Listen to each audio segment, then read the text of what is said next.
Christine. Good morning, Kalina. So here's a quick look. I want to show you what I'm talking about because remember yesterday morning we woke up and we had clear conditions. Look at this. We have all this marine influence this morning. We talked about this yesterday. I was telling you that we were going to see that deeper marine influence and we're going to wake up to more of the gray skies, and that's exactly what we're seeing this morning. So this is what we're dealing with. It's going to take some time for some of the clouds to clear, but I'm going to show you what's happening. It's because we have a system that you see where I'm standing right now. This is that low pressure system sitting to the north of us. This is what's spinning in the cooler air, and it's also keeping things a lot cooler, especially for this time of year, which is great because it finally does feel a little bit more like fall. But behind this system, we have another one that's going to continue to move in. So this is what's going to keep things a lot cooler over the course of the next few days. Here's a look at what's happening. We still have that beach hazard statement here in Southern California and that high surf advisory for the Malibu coast. So just know if you plan on heading to the coast, from now through tomorrow night, we have a lot of these hazards and also these advisories in place because the surf is just a little bit bigger than where it should be, especially for this time of year. And it's all because of what used to be Hurricane Narda that's still spinning out in the Pacific. It didn't make landfall. It continues to trek out into the ocean waters, but it's bringing us the bigger than normal swells and also some dangerous rip currents. So just be aware of that. Otherwise, I want to show you where the clouds are, as I mentioned, and why it's going to take a little bit more time for some of the clouds to clear as we head into the afternoon. It's looking like later this morning we will start to see the clouds clear, and then we will see much more sunshine. So here's a look at the clouds. You can see how it's filled in. Yesterday, remember, we had clear conditions. Now the clouds are way into our San Fernando Valley locations. It's all the way out into Simi Valley and also Santa Clarita. So it's a little bit thicker, and then it is patchy depending on where you live, but we're definitely looking at a surge of this marine influence because of that low pressure system that I just showed you from the north.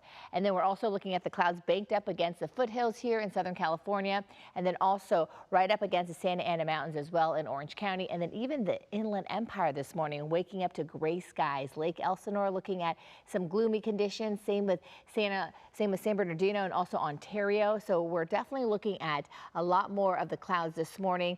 So the longer the clouds stick around, the cooler our temperatures are going to get. So that's why today is going to be dubbed the coolest day of the work week. All right, so here is a look at what we're dealing with. I'm going to show you as we head into the rest of the week. So we are looking at that deeper marine influence that's going to continue to stick around, and then it gets a little bit more shallow as we head into the latter part of the week. But today, that increased sea breeze, a little bit warmer, but temperatures will remain below average for the second half of the week, but it's going to be just a tad warmer than what we're dealing with today. Look at our highs today. We're looking at temperatures in the low 70s from Camarillo down to LAX.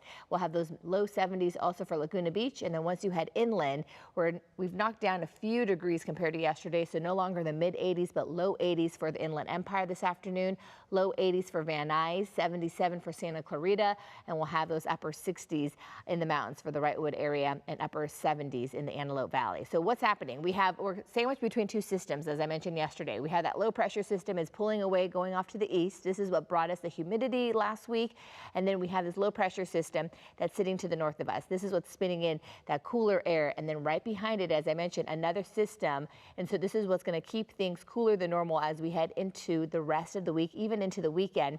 And then look at this, as we look ahead into next week, there's a bigger system that starts to drop down from the Pacific Northwest. So that will continue to bring us more of the fall-like temperatures. So if you're enjoying the cooler than normal conditions, we're going to have it at least for the next few days. Futurecast shows that by about 10 a.m. we start to see the clouds mix out. We start to see a little bit more of that hazy sunshine, and then lots of sunshine by the afternoon before the clouds start to surge back in as we head into tomorrow morning. Here's a look at the next 12 hours for the Pacoima area. You're going to start to see partly cloudy skies by 11 a.m. And then for San Bernardino, you'll start to see much more of the sunshine right around the lunch hour. And then for Costa Mesa, clouds sticking around till about 11 a.m. and then we're looking at mostly sunny skies for the second half of the day. But overall, we're staying in the 70s for LA and Orange County, just some minor day-to-day fluctuations. Maybe a little bit warmer on Thursday, high 70s, but that's about it. For the valleys, low 80s through tomorrow, and then going up to the mid 80s as we head toward the end of the week into the weekend. Inland Empire, low 80s also with those mid 80s by Thursday. All right, Kalina.